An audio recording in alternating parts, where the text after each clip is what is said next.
From Hollywood, it's time now for Johnny Dollar.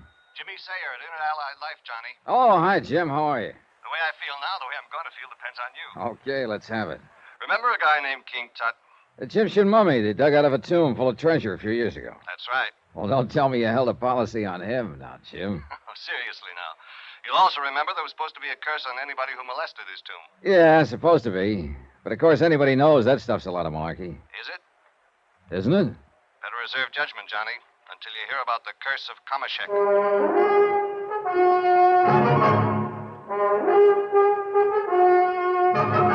Tonight and every weekday night, Bob Bailey in the transcribed adventures of the man with the action-packed expense account, America's fabulous freelance insurance investigator. Yours truly, Johnny Dollar.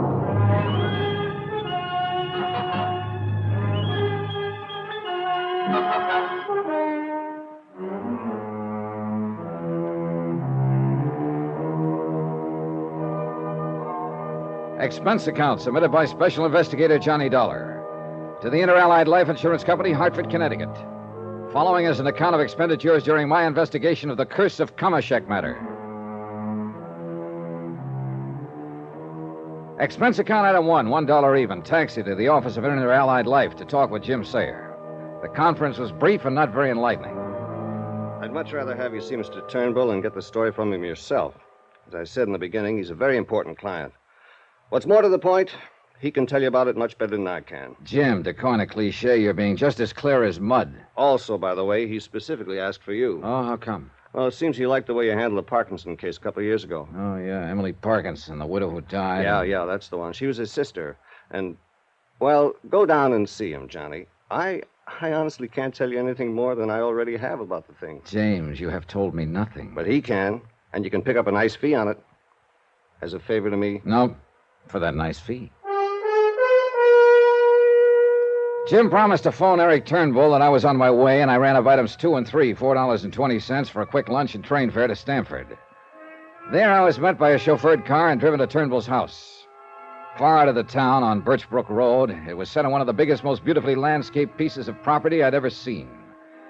The fine old home looked as though it had stood there in all its straight-laced dignity for 100 years, and stolid against the changing world would stand for another 100. In sharp contrast, a lithe, clean Studebaker Golden Hawk was parked in the sweeping driveway at the front. Haskins, the chauffeur, had explained on the way that he doubled as butler, so I wasn't particularly surprised when he opened the door for me. Since you received a call about your coming, sir, you are to go right in while I take the motor car to the garage. Unless...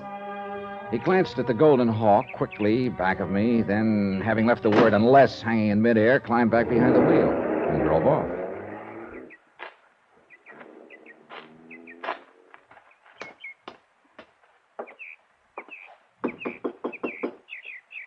Well, he said go right in.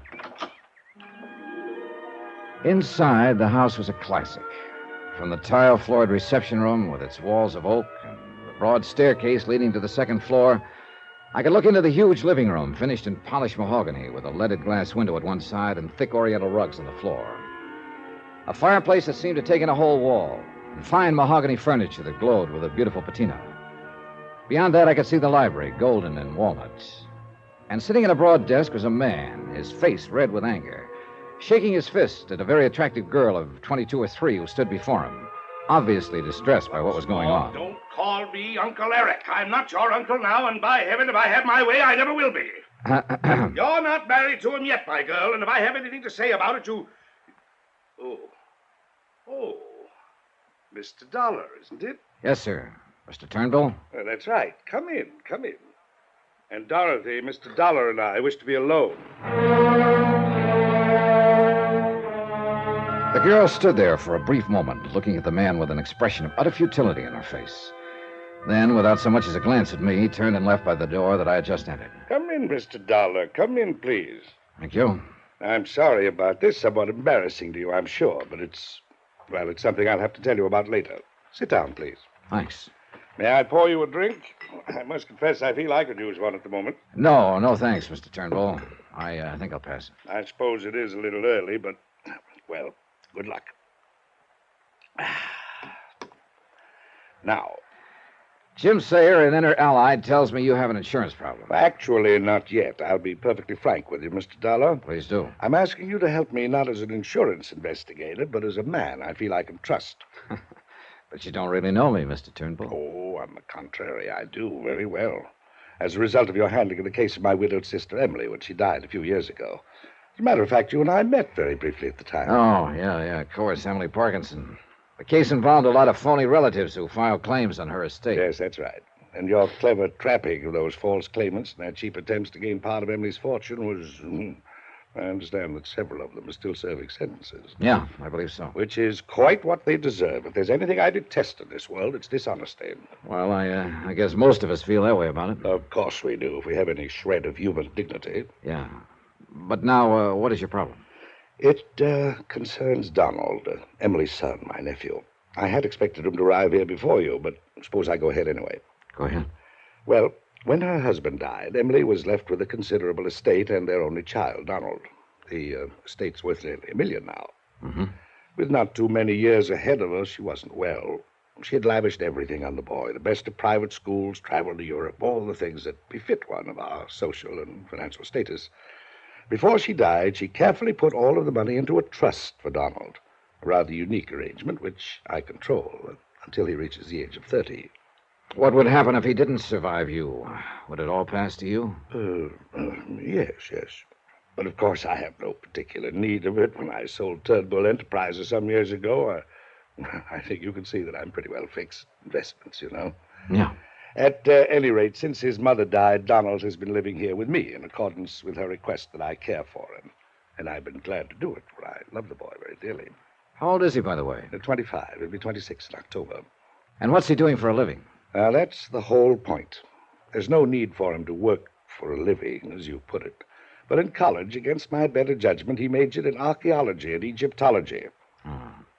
What did you want him to study? Business and finance, of course. Forgive me for being so blunt, Dollar, but I see no sense whatsoever in his taking the fortune that his father spent so many years building up and squandering it on a lot of... Oh, Donald, come in. I received word at the club you wished to see me, Uncle Eric. What is it this... Oh. Mr. Dollar, this is my nephew, Donald Cronin. How do you do, Mr. Hi, Dollar? Donald. We've been talking about you, Donald. Oh? As a result of a newspaper item I just read to the effect that you're preparing for another expedition. That's right, sir. I'm going to the ancient city of Thebes in Egypt. Egypt? Since my trip last fall, I've done a lot of reading and research in New York and London. I'm convinced I've located the ancient tomb of the pharaoh Kamashek. An advance party's already begun excavation. I'll join them there. Do you realize the cost of this thing? Uncle Eric, it promises to be one of the most important archaeological finds of the century. You mean it might be if I let you go? If you let me go. Uncle Eric, perhaps Mr. Dollar... Mr. Dollar can hear anything I have to say to you. You see, Dollar, we're finally getting to the point. Yeah. Donald, I'll make no bones about it. I'm quite fed up with your wasting your time on these stupid, pointless expeditions. That's not the way the museum feels about them, sir. Well, that's the way I feel about them. Wait, sir, please. Donald, isn't that your collection from Yucatan that the museum recently acquired? Why, yes, sir. My party and I were able to... I'm sure we don't care about your party and you. You're not only wasting your time, but your money. The money your father struggled an entire lifetime to gain. That money was left for me to spend in any way I see fit. Provided your handling of it meets my approval. When you're 30 and the estate passes completely into your hands, you can do anything you like with it. Buy the Brooklyn Bridge if you want. You probably will. But until then, I am legally in control of it.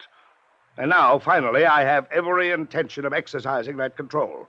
At least to the extent of seeing you don't squander any more of it on these foolhardy expeditions. I take it you've made several, Donald. Yes, sir, and he's opposed me in all of them. Because sooner or later, you've got to learn that as the wealthy son of a family, it's up to you to carry on the tradition that's been set for you. To increase the fortune that's part of your family name, build even greater financial power, not to throw it away. Do you call my contributions to science and history a waste of money? Oh, now look, my boy, there's nothing selfish about my attitude in this matter. I'm thinking only of you and your future. The family name that you alone are left to uphold. Well... Now, why don't you give up this asinine idea of going to Egypt? No, sir. What do you mean, no? Let me finish. There's no point in your saying any more, Uncle. I'm going to explore the tomb of Kamashek. Now, listen here, you I've young... made all the arrangements, obtained the sponsorship of the museum, notified the universities that are interested in my work. I say you're not going. And I say I am, sir. You young fool. Don't you realize that I'm in a position to cut you off without a penny? If you think I care, Uncle Eric, you're crazy. Then by heaven I will. So help me, Donald. I've tried to avoid this kind of situation, but you and your idiotic bullheadedness, your utter disregard for the responsibility and importance of your family, social status have made it inevitable. Now it's come in spite of all I've tried to do, and by heaven I'll cut you off without a... Wait a minute. Donald, where are you going? Egypt. In the moment or two before Eric Turnbull recovered his poise enough to speak to me, my mind raced. This whole situation offered a big flock of wild possibilities. Obviously, the two were at sword points, had been for some time. Apparently, and I began to wonder about this, Turnbull had no need of Donald's money. Yet he seemed determined to keep him from spending it. And on what looked to me like a very worthy expedition. If Donald died, Turnbull had said, the estate would pass to him. Oh, and something else I wanted to find out about. The girl who'd been there when I arrived. But why? Why did I want to know or need any answers? What could this whole affair possibly have meant to me? I'm no family counselor. I guess I spoke that thought out loud. I'm an insurance investigator. Yes, Dollar. Which is another reason why I need your help in this affair. But I just don't see it, Mr. Turnbull. I'm afraid I must apologize for that little scene a moment ago. Well, there's no need to. It was interesting, to say the least. Well, we didn't touch on the one thing that I wanted you to know about. That girl, Dorothy Harkness, his so-called fiancée. Oh. Thanks to a generous allowance, plus fees from the museum and some of the universities, Donald's insured his life for $100,000. $50,000 for the museum, and a like amount for the girl. Through Inter-Allied? Yes. I'll put it to you bluntly. She has prodded him to go on these expeditions. And I believe she somehow hopes to engineer his death during this Kamashek project in order to collect on that policy. Do I make myself clear? If anything was clear about this situation, I certainly couldn't see it. More things had come flying at me from out of left field during the past half hour than I could cope with. And I wanted time to organize some kind of thinking. So I used a corny old device, glanced at my watch, said something about being late for an appointment back in Hartford. I apologized, promised to talk with him again tomorrow when there'd be more time. Haskins drove me back to the station and courteously waited until the train pulled in, then left. And it was then I noticed the little Studebaker Golden Hawk that I'd seen at the house pull up beside the platform, and the girl, Dorothy Harkness, jumped out and ran over to me. Mr. Dollar, I had to wait for Haskins to leave so he wouldn't see me. Oh? I must talk to you. Please call me. Here's the number. Is this about Donald? Yes. Because of the danger he's in. From Mr. Turnbull? No. And you must believe me. From the curse of Kamashek.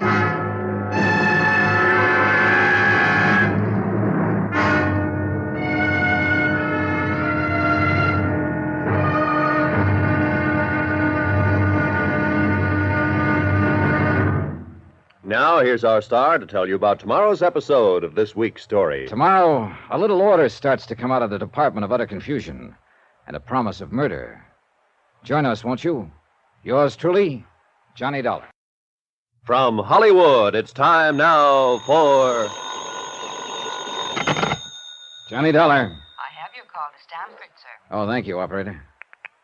Hello? Oh, Mr. Dollar, I'm so glad you've called. Well, you seem pretty anxious to talk about something, Miss Harkness. I am. About Donald and his uncle, and Donald's plan for the expedition to Egypt. To dig up the remains of the old pharaoh Kamashek? Yes. Can you come over here to see me, please? Oh, when I talked to you on the station platform a while ago, you said something about the curse of Kamashek. Yes, Mr. Dollar. Isn't that nothing more nor less than superstition? No. Huh? I'm afraid that in this case, Mr. Dollar, it can mean nothing more nor less than murder. I'll take the first train.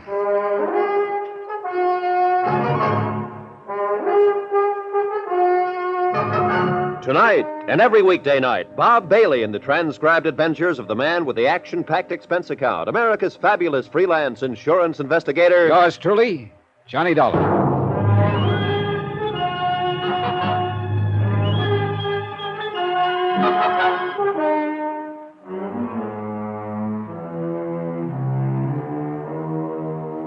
From Special Investigator Johnny Dollar to Inter-Allied Life Insurance Company, Crutchfield Square, Hartford, Connecticut. Assignment, The Curse of Kamashek Matter. Expense account continued.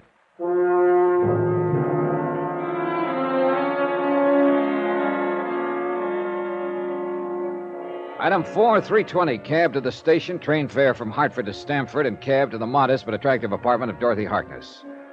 The short trip gave me time to think. Eric Turnbull, wealthy retired businessman, called me in on this case. Turnbull, uncle of young Donald Cronin, entirely in control of a large trust fund for the boy.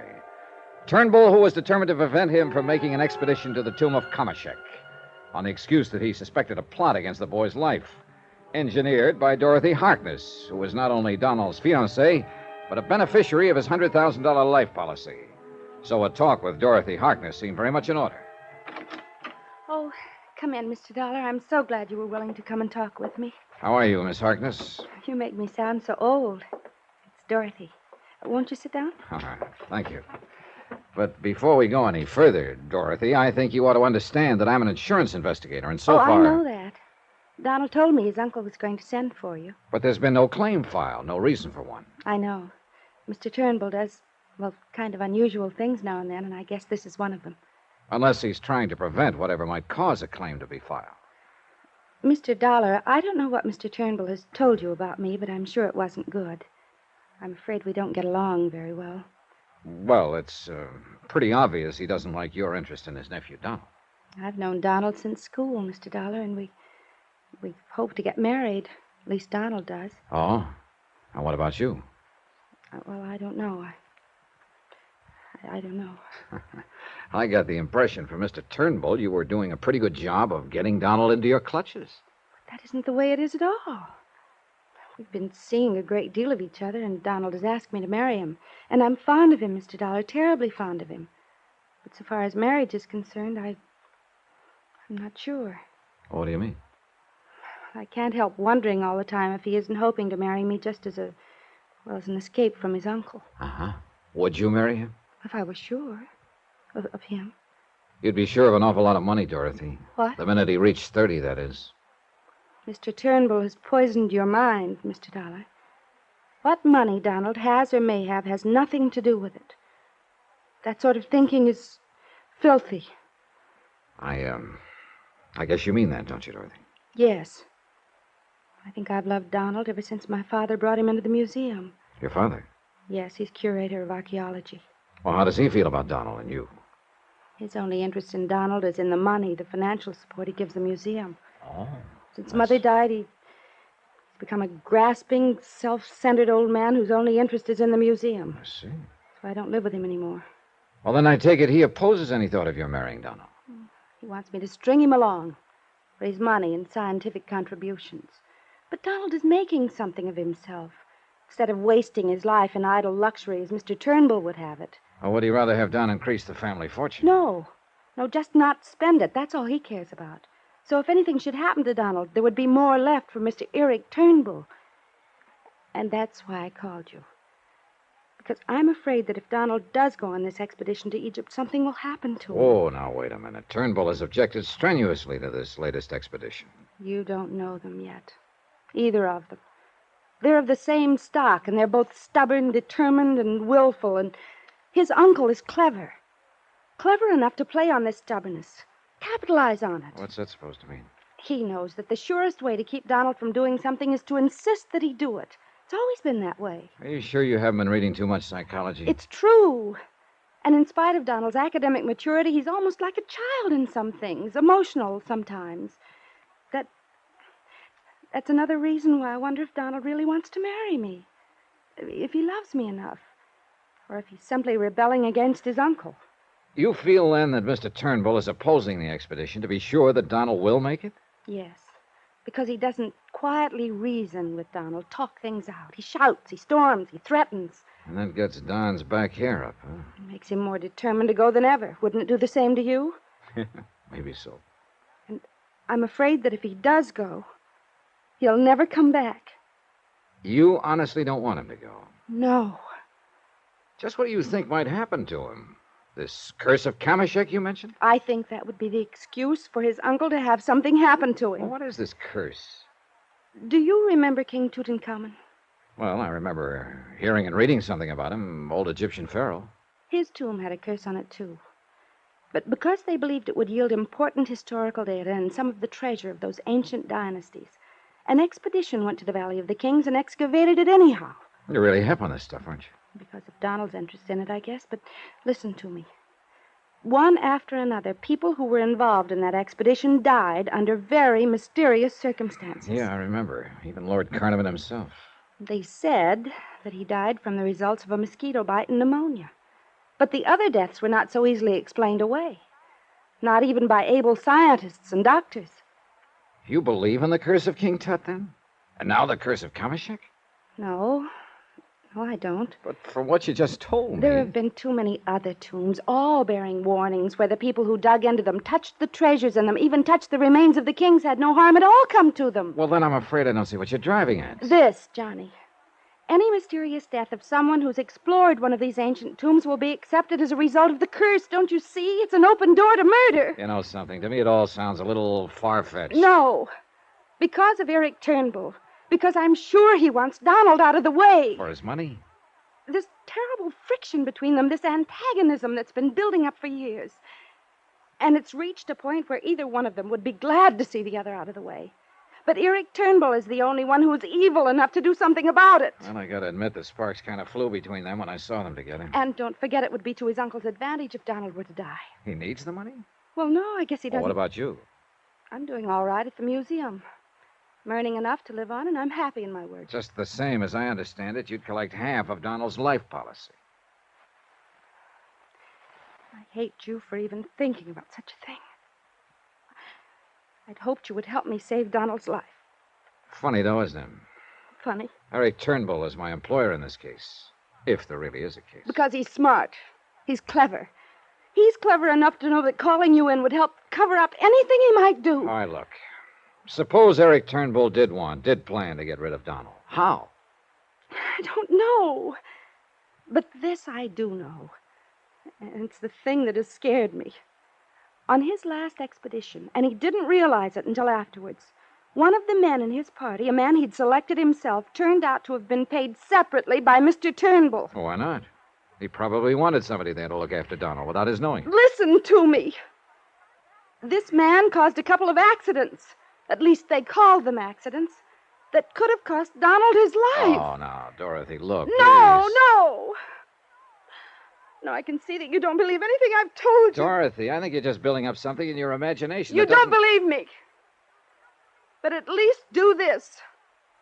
Remember, no matter what happens, remember what I've told you.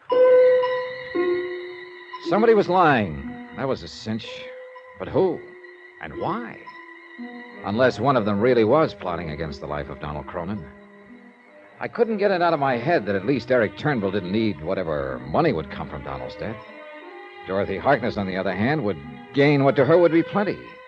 Sure, nearly $1 million would go to Turnbull, but that would mean much less to him than the $50,000 insurance would to her. Well, there seemed to be nothing more to say to her at the moment, so I left her, took a cab back to the station. That's item 5, 65 cents, and telephoned to the house on Birchbrook Road in the hope that Donald would be home and I'd have a chance to talk to him.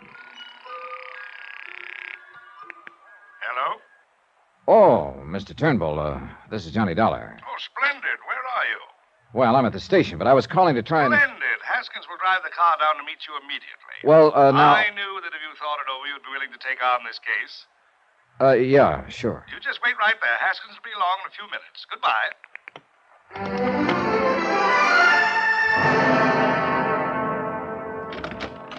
Come in, Mr. Dollar.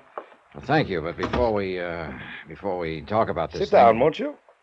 Now, from what I've been able to learn, Donald is planning to leave for Egypt immediately. I checked with a friend at the Explorers Club in New York, where the boy's been staying these past few days. Oh, I thought he always stayed right here with you. Well, he does, except when he's preparing for an expedition. Then you are going to let him go. Well, how can I stop him without making him look foolish in the eyes of his colleagues, the museum, the universities who are so interested in his work? Yes, I have to let him go.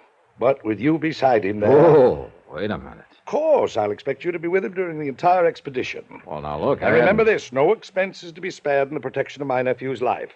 I had to go down to New York to see David Wilt. He's my stockbroker, Harris Dillman Company. While I was there, I stopped at my bank and arranged to have some 5,000 in American Express traveler's checks ready for you. All you have to do is go down there and sign them and pick them up. If you need more, cable me. You don't waste any time, do you? I know Donald. He's very stubborn, determined, and willful. In his present frame of mind, he might pack up and take off at a moment's notice. I want to be sure you're at his side. Okay, you're the boss. But, Mr. Turnbull. Yes? You still haven't told me why you think his life is in any more danger on this expedition than on any of the others he's undertaken. Because that girl, Dorothy Harkness, is smart, is clever. And because of something that happened on Donald's last expedition in Yucatan. Oh? He didn't realize it until afterwards, but one of the men in his party, a man he'd selected himself, turned out to be a friend of this Dorothy Harkness. Not 20 minutes ago, I heard exactly... Now, listen to me. This man caused a couple of accidents. At least they called them accidents. That could have cost Donald his life. And Mr. Dollar, though lacking any proof, I am convinced he was put up to them by the beneficiary of his insurance policy, Dorothy Harkness. Did I say somebody was lying? Somebody had to be lying. And by now, that old feeling was beginning to come back to me, that hunch, whatever it is, that told me somebody was planning to kill Donald. Eric Turnbull? Dorothy Harkness? Who? Something told me I'd better get to Donald Cronin, but fast.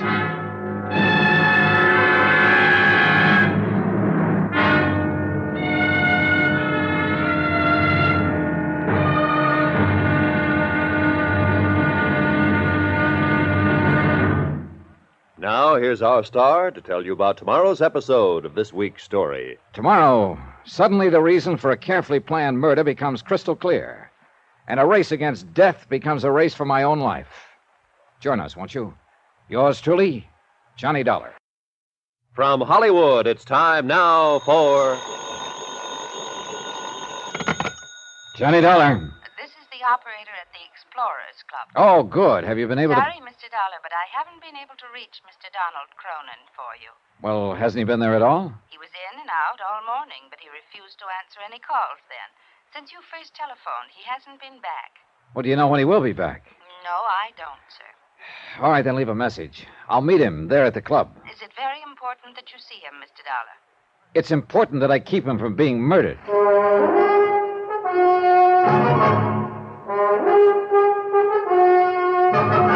Tonight and every weekday night, Bob Bailey in the transcribed adventures of the man with the action-packed expense account, America's fabulous freelance insurance investigator. Yours truly, Johnny Dollar.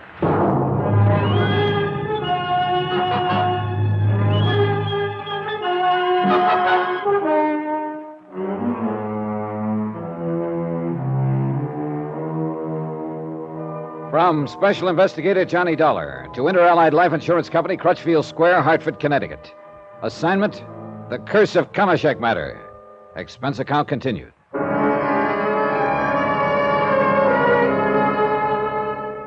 Item 6, $9.80, train to New York, quick lunch and taxi to the Traders Bank and Trust Company. There I picked up the American Express traveler's checks that Eric Turnbull had left in my name, had left for expense money to take me to Egypt, to make sure his nephew Donald Cronin lived safely through an expedition to open the grave of the ancient pharaoh Kamashek. The bank teller's brief remark gave me something to think about. I'll sign, Mr. Dollar? Yep. Yes, now, let me check the amount for you just once more. All right. 1,000, 2,000, 3,000, 3,500, 4, 45, 47, 48, at $5,000 even. Mm-hmm. Yes, here you are. Good, thanks. And as I'm sure Mr. Turnbull knows, this will close out this particular account completely. I thought about that remark a little later when it began to tie in with some other things I learned. Right now, item 7.80 cab fare to the Explorers Club. Donald had not yet returned, so I left another message for him, asking him to sit tight until he heard from me. And I meant sit tight. Because apparently, after the latest argument with his Uncle Eric, he was quite likely to hop off to Egypt on short notice. This I didn't want. As a matter of fact, at this point, I wasn't sure I approved of his expedition at all. Both his uncle and his girlfriend, Dorothy Harkness, had told me they thought his life was in danger. And each accused the other of plotting his murder.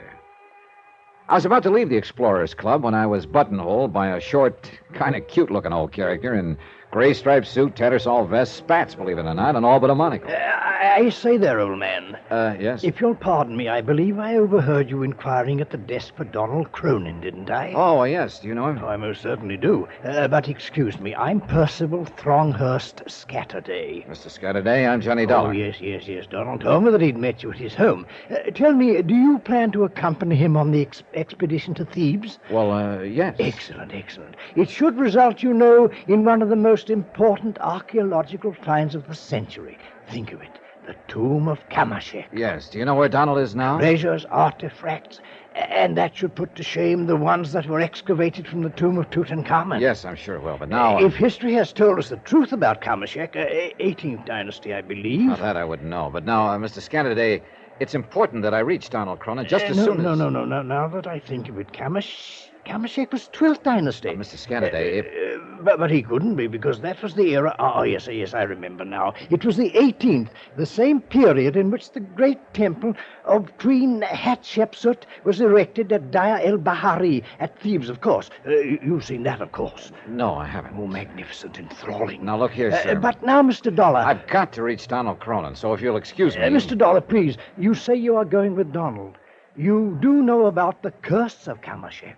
Or do you? Yes, I've heard of it. Oh, then you'll certainly arrange not to be present at the opening of the sarcophagus. Why? Well, as I'm certain you know, all the preliminary work has been accomplished by the advance party, of course. So I understand. The antechamber of the tomb was opened over a month ago. So? Well, it simply means that as soon as Donald arrives, they will penetrate to the sepulchral chamber and the sarcophagus itself. Well? Mr. Dollar, it was engraved on the stone slab, barring the way to the last chamber, Mantak Ko Fore El, and so on. Oh, what's that supposed to be? The warning, my boy, the warning that whosoever violate the tomb and desecrate the body of the noble pharaoh by contact therewith shall quickly die. You don't believe in those things, do you? Mr. Dollar. As I always understood it, those warnings were just put there to discourage thieves from robbing those old tombs. Mr. Dollar, I only ask that you remember what happened to those who violated the tomb of Tutankhamun. Oh, well, couldn't the deaths of the people who entered that tomb be due simply to coincidence? Or rather, things, circumstances quite apart from their having done so? Of course they could, but were they? Mr. Dollar, I assure you that if it were not for the warning of the curse of Kamashek, I would be the first to want to enter that tomb. Instead, I have refused to go on the expedition at all. Take care of Donald. Well, that's what I'm being hired to do. And of yourself, sir. Yeah, sure. Now, sorry, but I'm anxious to reach Donald, and you say you've seen him here at the club? Yes, only last evening. He was here making some of his final preparations. Well, do you know where he is now? Yes. Well, where? At his uncle's place in Stamford, Connecticut. You're sure? As sure as I am that you've not heeded my warning about the curse of Kamashek. But I beg you, Mr. Dollar, for the welfare of Donald Cronin and yourself. Yeah, sure. Thanks. If this were a mystery story instead of an accounting of expenditures on a case, I'd tag Percy Scatterday as a prime suspect for whatever might happen later. Like the man who tries to throw you off his own trail by suggesting that somebody else is gunning for you. But I decided he was just an old fogey who'd been turned down on the Kamashek expedition, was trying to justify his own shortcomings with the tales about the curse. But you know something? I was wrong. I should have listened to him a little more understandingly. Item 8, 75 cents, taxi to the office of Harrison and Dillman and Company to see David Wilt, the man Eric Turnbull had named as his stockbroker. The reason? The remark the bank teller had made about closing out an account. As it turned out, my timing was perfect. Sit down, sir, sit down. I'll be with you just as soon as I finish this phone call. Oh, sure, thanks. Hello. I'm sorry to have kept you waiting, but someone just stepped into my office. If you'd rather be left alone, I'll... No, it's all right. Now, as I started to say, if you dispose of the gold medal mining stock, your holdings will be reduced to practically nothing. Yes, that's right. Well, but Mr. Look, you sure you wouldn't rather I come back another time? Very well. It's just that I hate to see what was once a very strong investment program. Very well, Mr. Turnbull, if you insist. Turnbull? Yes. Goodbye. Now, sir. Eric Turnbull, Mr. Wilt? Oh, yes, but... Now, just a minute, sir. It was very remiss of me to mention a client's name in front of you, at least under the circumstances. Whatever I may have said on the phone just now was quite confidential. Yeah, I'm sure it was. I can only ask that you discreetly forget anything you may have heard. Not by a long shot. What's this? Who are you, sir? Dollar, I believe the receptionist said. That's right, Johnny Dollar, insurance investigator. And that conversation told me just what I came here to try to charm you into telling me. Mr. Dollar, please remember this. That was entirely confidential. None of your business. Here, my credentials. Yeah? Well? Now, you remember something. So far as Eric Turnbull is concerned, my coming here is entirely confidential. None of his business. Goodbye, Mr. Wilt.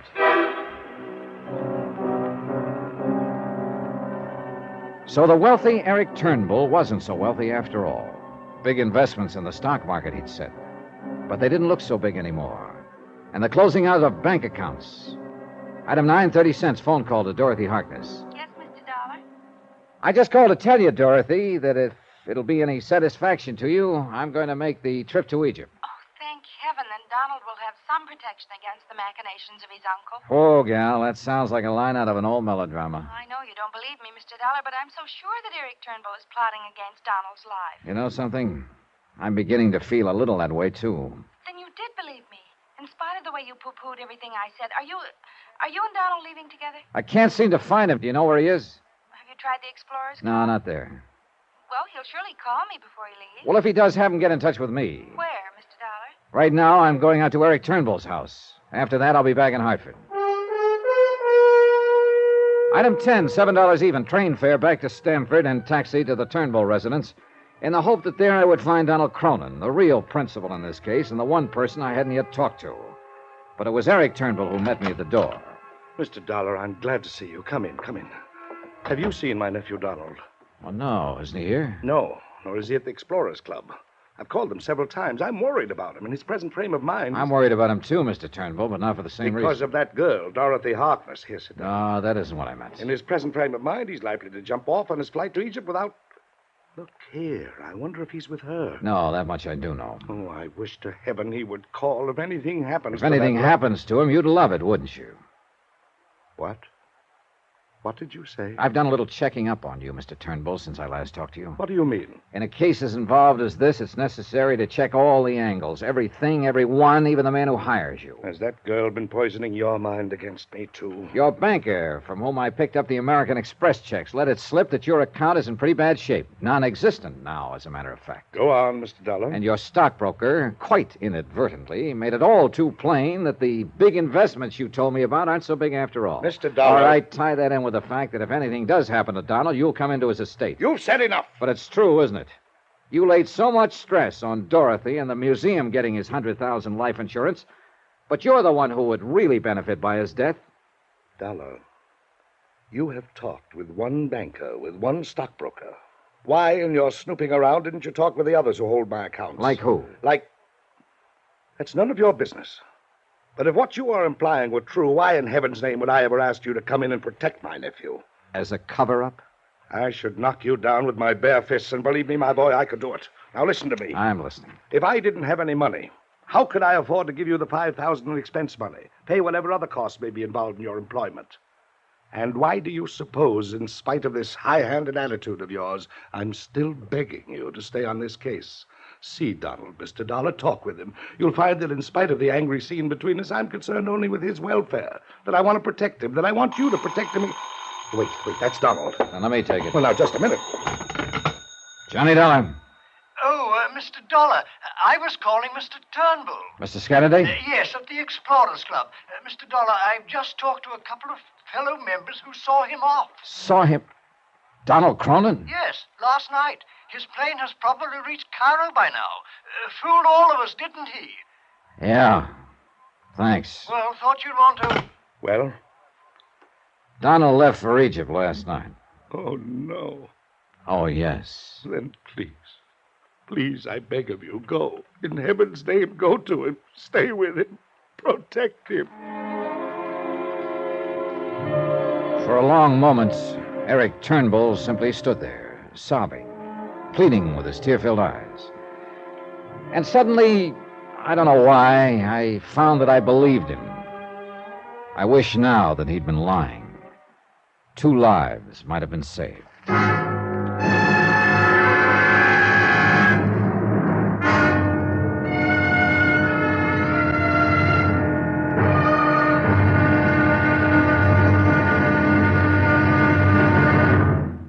here's our star to tell you about tomorrow's episode of this week's story. Tomorrow, a flight into darkness, and when day has come, there's blood on the desert sands. Join us, won't you? Yours truly, Johnny Dollar. From Hollywood, it's time now for... Johnny Dollar. Have you found Donald yet, Mr. Dollar? Have you been... Oh, this is Dorothy Hartman. Yeah, I know. And no, I haven't found Donald Cronin. He wasn't at his uncle's place? Johnny, you must find him. Talk to him. Talk him out of making the trip to Egypt. Dorothy. If he does, he'll die. His uncle will see to it that he dies. Look, Dorothy. You must find him and stop him. I'm afraid it's a little late for that. What? He took off on a direct flight to Egypt early yesterday. Oh, no. Has at least a 36-hour start, at least. Johnny, you must go after him. On the first plane I can get to Cairo.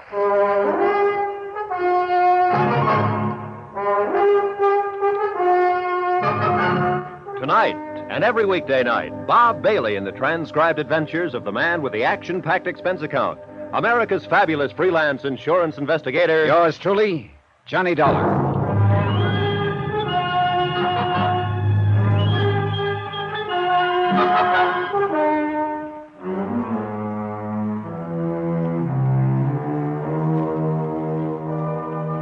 From Special Investigator Johnny Dollar to Inter-Allied Life Insurance Company, Crutchfield Square, Hartford, Connecticut. Assignment, The Curse of Kamashek Matter. Expense account continued.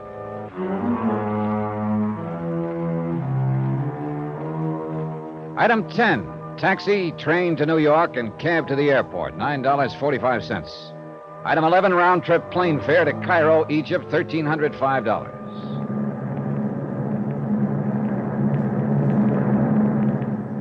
I was tired, and the steady drone of the four powerful engines lulled me to sleep in no time. I think I might have slept most of the way to Paris, which was to be our first stop, except for hunger pangs and the appropriate ministrations of a very attractive stewardess. Usually on such a long flight, I try to make friends with everybody aboard, just to shorten the trip. And I did this time, except for one man who sat 4 or 5 seats behind me. He was a rather hefty individual, dark-complexioned, about 30, I'd guess, who didn't budge from his seat during the entire flight. And every time I approached him to pass the time of day, he immediately made like he was asleep. So he wanted to be alone. But when I settled down into my seat, next to a lovely petite brunette named Carolyn, who was... Now, that's beside the point, except for purely personal reasons that I'll pursue further when I get back to the States. The point is that in primping a bit and replenishing her lipstick, she held up a small mirrored compact. And reflected in it, I could see that the dark-complexioned man was not only quite wide awake, but watching me every second of the ride. In a rather strange way, too. Concentrated. Like you'd watch a fly you're planning to swat. Then every time I'd turn around, he'd promptly shut his eyes and feign sleep again. Finally, it was early evening, we sat down at Le Bourget, the airport on the outskirts of Paris.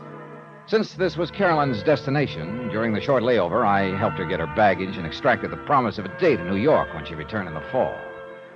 Yeah, I guess Paris does it to you.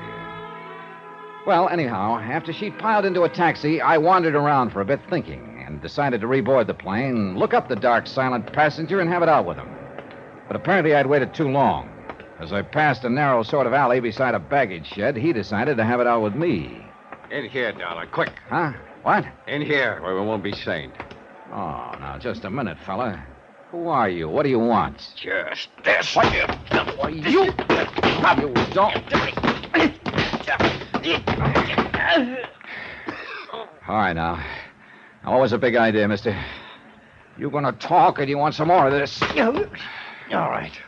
All right, I'll talk. Well, who put you up to this? Come on. No, I can't tell you that. You want to bet? All right, now start talking.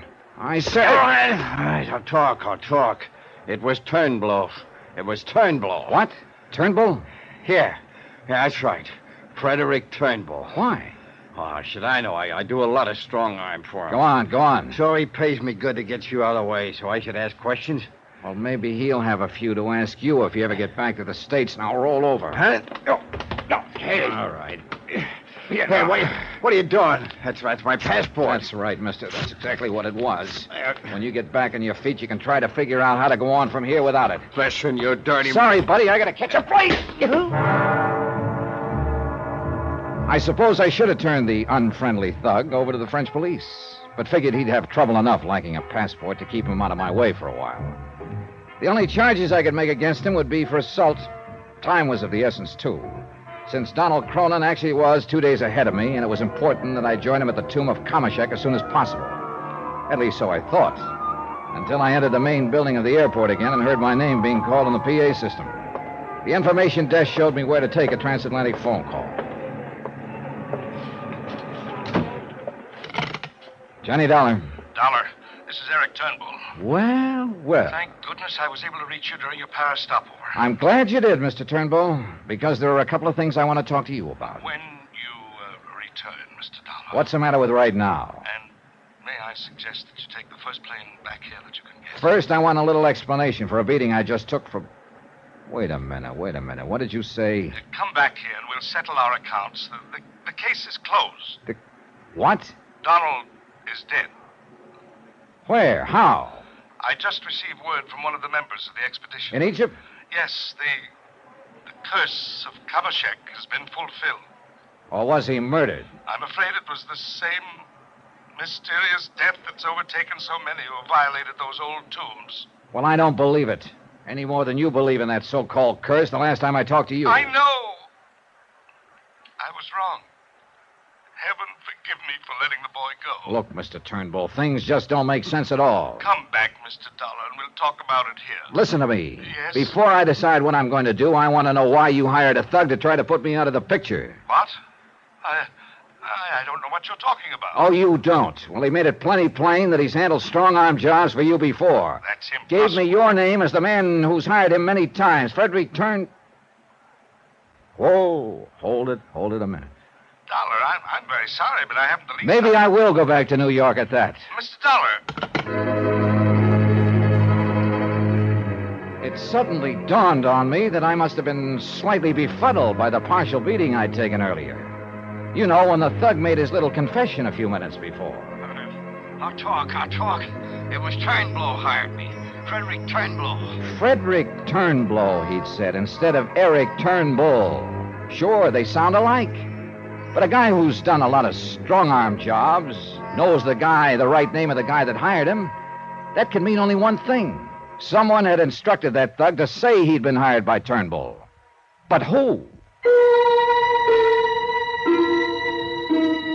I canceled out the rest of my flight to Cairo, made reservations back to New York, and then while waiting for that plane, ran up item 13, $82 American. On phone calls to whomever I could dig up among the Egyptian government authorities who'd been overseeing the excavation of Kamashek's tomb. What little I learned was pretty much summed up by the British doctor who'd been a member of the expedition. Very mysterious, Mr. Dollar. You see, because of the superstition about violating the tomb, only 2 of our people even touched any of the bones we found within it. Yeah? And incidentally, that is all we found. The tomb had been thoroughly ransacked by thieves, probably centuries ago. Yeah, but you were saying, Doctor. Oh, yes. Only 2 touched any of the remains. One was a native carrier, as soon as the bones had been properly sprayed where they preserve it in. Uh-huh. And the other was Donald Cronin, who, for some reason or other, wrapped up the bones and sent them by air to his uncle, Mr. Eric Turnbull in the United States. Oh? Well, go on. Well, that's really all, Mr. Dollar. Except, of course, that both of them have died of some strange malady that the authorities have not been able to determine. And that's why the tomb has been officially closed again. Hey, listen, tell me something. Could the bones have been accessible to anyone before those 2 touched them? Yes, to anyone in the party. Well, now, don't tell me that you suspect... Oh, listen, mister, I don't know what I suspect. But I don't believe it was any curse of a long-dead pharaoh that killed those 2 men. Even in view of what happened to those who entered the tomb of Tutankhamun for some years ago, and then the tomb of King... Look, tell me this, will you? Have any of the expedition returned to America? Well, of course, the authorities have here no reason for holding them. You haven't answered my question. No. Well, only the 2 young men that Donald brought along with him. Who are they? Carl Fortina. Well, who's he? From New York. Like Donald himself, he's an archaeologist. And the other? One of his colleagues at the museum in, I believe it's in Stamford. What's his name? He's a young osteological expert, son of a curator at the museum, as I recall. What? His name is Walter Harkness. Well, I'll be. But surely you don't think... Doctor, You go right ahead and hang those 2 deaths on good old King Kamashek. Me? I'm going after a couple of live suspects.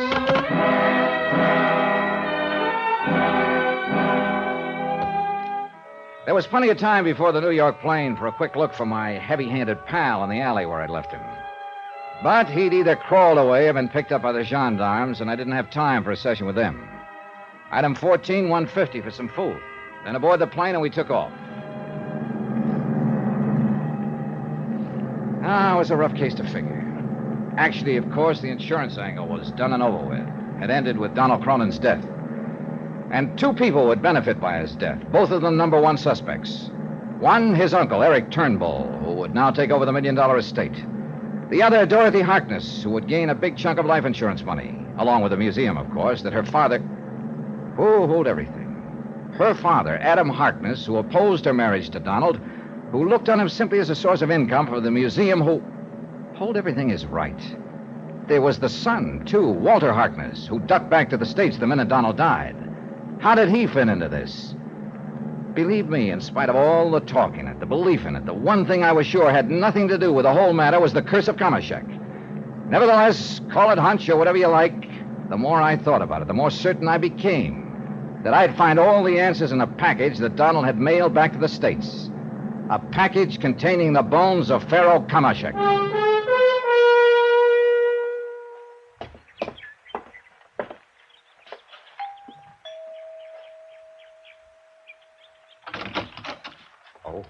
Mr. Dollar. Hello, Haskins. Mr. Turnbull in? Yes, and I'm sure he wishes to see you. It's a frightful thing about Master Donald, isn't it, sir? How does Mr. Turnbull feel about it? Terribly broken up, sir. I'll bet. Oh, but please come in. He's in the library. Thanks. He just received a package the poor boy sent to him before he... Wait, Haskins. Has he opened it yet? He was examining the contents when the doorbell... Good heavens. Mr. Turnbull. He's fallen from his chair, Mr. Dollar. Mr. Dollar, he's... Oh, no. Yeah, Haskins. He's dead.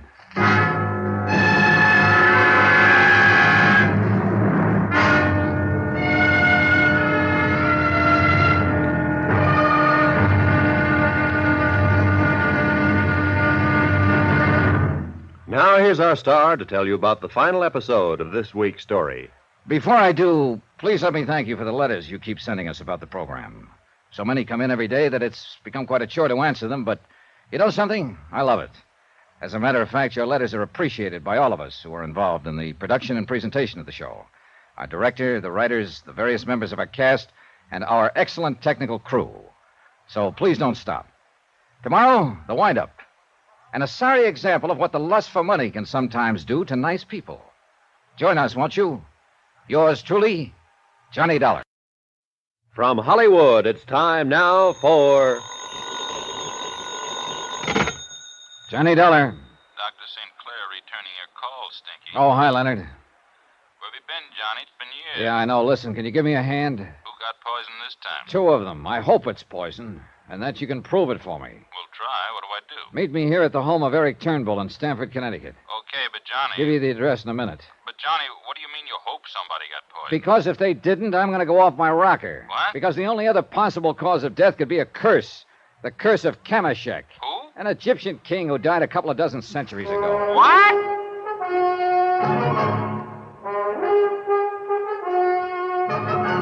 Tonight and every weekday night, Bob Bailey in the transcribed adventures of the man with the action-packed expense account, America's fabulous freelance insurance investigator. Yours truly, Johnny Dollar.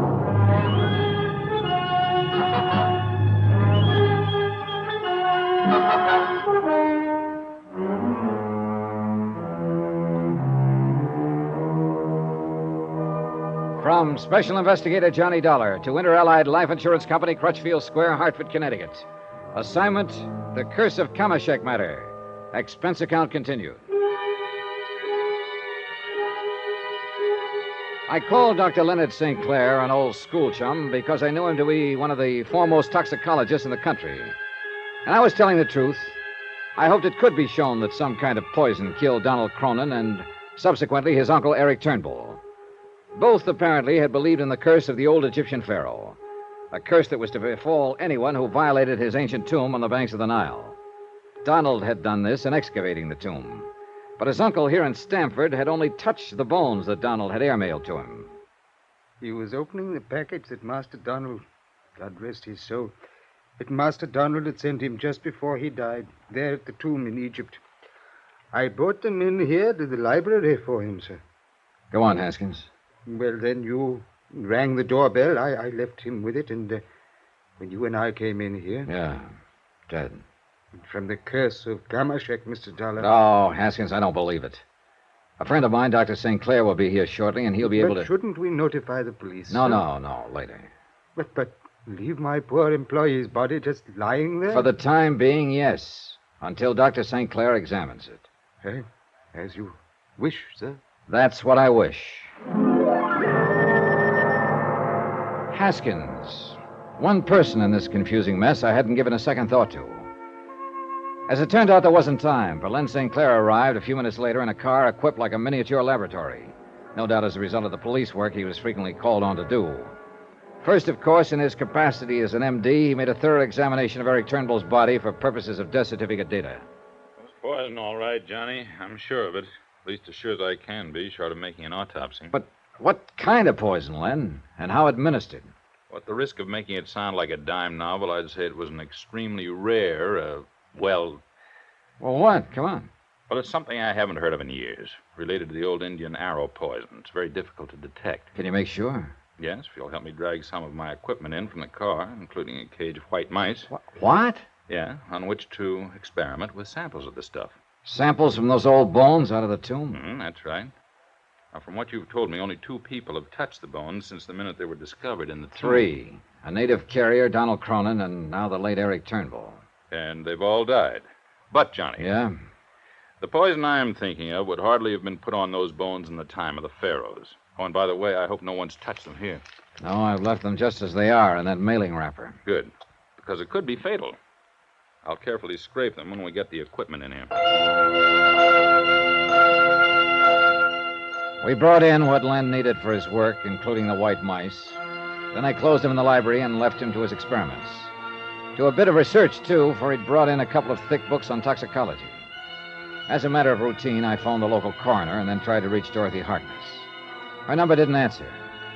I was about to drive over to her little apartment when Len came out of the library. I was right, Johnny.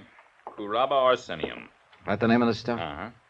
In its powder form, absorbed into the pores of the skin, it could be fatal almost immediately. And listen to me. Yeah? Somehow, between the time the bones of that old king were discovered and the time that Donald Cronin touched them, somebody put that poison on him. How? Without endangering himself? By keeping it in aqueous solution until the bones were sprayed with it. Sprayed with it? Wait a minute. Yeah? Sprayed with it, huh? A doctor, an Englishman who was on the expedition, told me that the bones had been sprayed with some kind of preservative, even before the native carrier touched them. You thinking what I'm thinking? Yeah, right. Instead of preservative, it was the poison. Well, who sprayed them? I've got a wild idea, Len. But if it's right, it'll sew up this whole case. I wonder who that is. Well, while you're finding out, I'm going back and recheck these tests. But only as a matter of routine, because I'm sure I'm right. I beg your pardon, sir. Yeah, Haskins? Miss Dorothy Harkness is here, sir. Huh? And her young brother, Walter. Shall I ask them in, sir? By all John, means. What a terrible thing that has happened. Is that really the way you feel about it, Dorothy? Yes, just what do you mean by that, Mr. Dollar? I'm Walter Harkness. Well, come right in, Walter. Because I have a sneaking suspicion you're the boy I've been looking for. What? Your conscience finally began to hurt you? Would you like to sit down and write your confession now? What are you talking about? Or did you and Dorothy just come here to put on a front? You know, as a cover-up? I don't know what you're talking about. Johnny, what are you saying? Sit down, both of you, because I'm going to be saying plenty. Look here, Mr. Dollar. Sit down, I said. Now sit down. All right, Dorothy, we'll begin with you. Johnny, I don't understand. Now listen to me. From what you told me, and I've no other reason for believing it except that you told me, Donald Cronin was in love with you. It was true. And At any rate, he made you part beneficiary of his $100,000 life insurance policy. Half of it, I believe. A cool $50,000. Johnny, how can you say or even Oh, think... be quiet. Mr. Dollar... I'm coming to you right now, Walter. You're working for the museum where your father is curator of archaeology. The museum that has depended quite a lot not only on Donald Cronin's scientific contributions, but his monetary help as well. That may be true, but now look The here. museum, the other beneficiary of Donald's insurance, also $50,000. Mr. Dollar, if you're implying that I had anything to do with Donald's death You in can order shut to gain... up, too, and let me talk. This is the first chance I've had to begin to tie this case up. The first time any of the crazy elements in it made sense. No, wait, tell me this. Eric Turnbull was opposed to Donald's interest in the museum, wasn't he? Well, yes. Sure. And I'll bet my bottom dollar that if something happened to both Donald and his uncle, the estate worth nearly $1 million was willed by Donald to the museum. That's true, Johnny, but there's No wonder Eric Turnbull was afraid for Donald's life. Because he knew who would ultimately benefit most by his death. No wonder he hated you, Dorothy. Johnny. Oh, Johnny, you can't mean you think that I would... No, that I... no. I think you were only being used as a tool, Dorothy. You told me yourself how your father opposed your marrying him. How his only interest was in getting money for the museum. Is that true, Walter? Yes, Mr. Dollar, that is true. But if you mean to imply that I or any of us was involved in Donald's death... Walter, the more I think about it, the more I'm sure you are, directly involved. Now, sit down. It's a lie. I swear to it, Mr. Dollar. You're wrong. It's a lie. We'll see about that. Because there's one thing you may have overlooked. I know what killed Donald Cronin. You do? Oh, yes, Walter. Just as well as you do. But I don't. I haven't the least... The curse of Kamashek? The curse Johnny? of Kamashek. Not by a long shot. Was it, Walter? I told you I haven't the All right, slightest... then tell me this. Immediately the pile of bones was found in Kamashek's tomb before anyone touched them. I refuse to touch them. Will you listen to me? Before anybody touched them, somebody sprayed those bones with a so-called preservative. And I mean so-called. I don't know why you should. Oh? Well, that's common practice these days, in case you don't know it, but I fail to see What was supposed to be a preservative was in reality a deadly poison. What? Oh, come on now, Walter. But you're wrong. You must be wrong. It's impossible. You know, you're very convincing, I must admit. Well, it's true. I applied that preservative, Mr. Dollar. Oh, you did? Yes. Aqueous solution, wasn't it? Of course. And I'll bet you washed your hands very carefully immediately afterward, didn't you? Yes, of course I did, because I was told to. By whom? By... Oh, no. Walter? What is it? Holy... Tell me, Walter. Walter! Yes? Do you know anything about a man who tried to intercept me on my way to Egypt? To make sure I didn't get there until the bones of the pharaoh were sent to Eric Turnbull and that Donald Cronin died? No, I don't, believe me. Then answer me this one. Did you make up the, we'll call it preservative, that you used over there? No. Then who did? And who told you to be sure to wash your hands immediately after using it? Well? Walter! Oh, no! I'm afraid so, Dorothy. Oh, no! Better tell me, Walter. I beg your pardon, Mr. Dollar, but Mr. Harkness Sr. is here, too. Mr. Dollar, I'm Adam Harkness, curator of archaeology at the museum. Well, Mr. Harkness, I'm really glad to see you. Dorothy, Walter. Mr. Dollar, I've come to pick up the bones from the grave of Kamashek that I understand Donald Cronin sent to his uncle instead of to me through some misunderstanding. Oh, yeah, sure. I had a notion you'd want to pick up those bones, Dr. Harkness. And I'll give them to you on one condition. Oh? What is that? That you take them out of the package in which they arrived here with your bare hands. That you carry them out of this house also in your bare hands. Why, that's a strange... Will you? Of course not. Why? Why, because such priceless relics are too fragile, Too full of a deadly poison that you had them sprayed with? Curaba arsenium, I believe it's called. I don't know what you're... Walter, what have you been telling us? It's true, isn't it, Father? Well, Dr. Harkness... Daddy! I don't know how you found out, Dollar, but I'll tell you this. You won't ever live. Wait a minute, put that thing down. Father! Wait a minute! Daddy!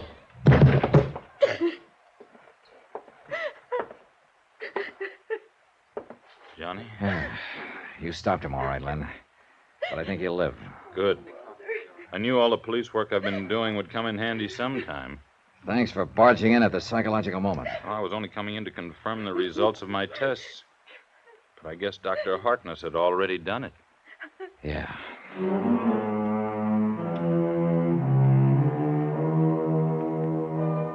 So, I guess the museum will profit mightily from half the insurance and all of the estate of Donald Cronin. The museum, that is, without Dr. Adam Harkness. Expense account total, including transportation back to Hartford, $985. Remarks? Well, doesn't mean a thing, I know, but I kind of wonder what I might have found if I'd been assigned to investigate the deaths of the people who excavated some of those other old Egyptian tombs. Tombs that had a curse on them. Interesting thought, isn't it? Yours truly, Johnny Dollar.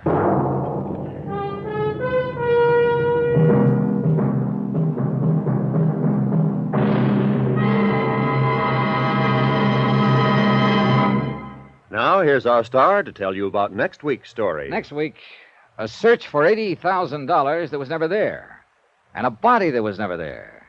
Yet both of them had to be found. Join us, won't you? Yours truly, Johnny Dollar.